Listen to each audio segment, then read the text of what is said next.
Is there any option from your understanding, because obviously it's the overseas arm of it that we're talking about, but is there any possibility of moving Khan Crawford forward a week so it's the same night as AJ and you could do it as a package?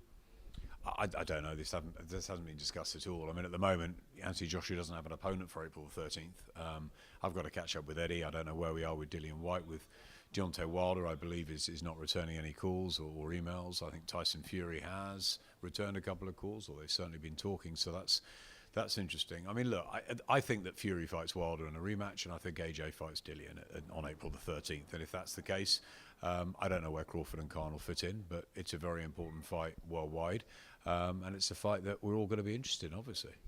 Just before I let you go, you talked earlier about people needing to step up and looking for the new main eventers for the Sky Fight Nights. Ted Cheeseman's obviously the first, February the 2nd, earlier in the year. Who do you think could be some of the others that step up and headline shows this year for Sky? Well, listen, I think it's a massive year for Katie Taylor. Let's not forget her. You know, the difficulty, I think, with Katie is that she's fighting in America constantly, which means that obviously it's late night and we can't do stuff with her at 10 o'clock at night here. But Katie Taylor is a massive name for this year. She did headline the show. Of course, and she's headlined here, and she could headline in Ireland when that happens. But at the moment, she's fighting in America. She trains there. She's fighting there. So we're right behind her and covering her to the hilt. But we do realise that it's not a perfect time of night as well. So we're looking at sort of what can we do at 10 o'clock at night. For Sky Sports audiences on a Saturday. I'm looking at the likes of Joshua Boazzi. We've got Liam Smith now signed up with Matchroom. I want Lewis Ritson and Josh Kelly, in Newcastle and Sunderland area. I want these guys to come through, and Joe Cordina as well. Conor Benn, what's happened to him?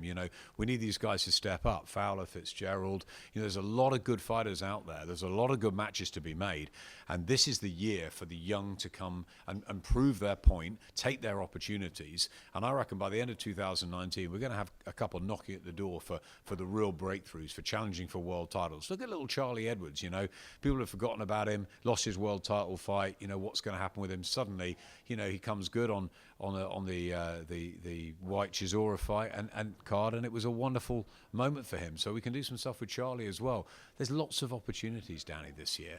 Boxing's buzzing, boxing's flying, and they're going to get their chances. The likes of Lawrence Okoli, of Joshua Boazzi, of Ted Cheeseman, Jordan Gill's another one. They're going to get their chances, and they're going to get their chances sooner rather than later. It's time to step up. Just a quick one to finish. Will the balance of shows and the number of shows overall and the balance between pay-per-view and normal Sky Boxing shows be similar this year to 2018? I don't know. Look, we take every box office event, singularly. At the moment, we haven't got one for the coming weeks. We had a few last year, so already it's not as similar a start. It may be that we have more on Sky Sports this year. I mean, let's be honest, we've got DAZN shows that are coming. We've got Friday night. We've got Demetrius on trade. We can look at Italy and Germany. We've certainly got all the American shows that are going to come our way. We've got a stack of fight nights, next gen. We've got plenty for the Sky Sports viewers. If it is a Sky Sports box office event, it has to be one we think is worthy of it, and one we think is a special night for the fans, our consumers, our customers to pay. Look, there's a lot of other competition out there at the moment. There's a lot of box office events. We know about Eubank De Gale on ITV. There's bound to be more on BT. We've got to choose, and we've got to select very carefully. My guess is that there won't be one before Anthony Joshua's next fight. Brilliant. Well, we thank you very much for your time. Best of luck February the 2nd. We hope it does really well. Cheers, Danny. Thanks, mate.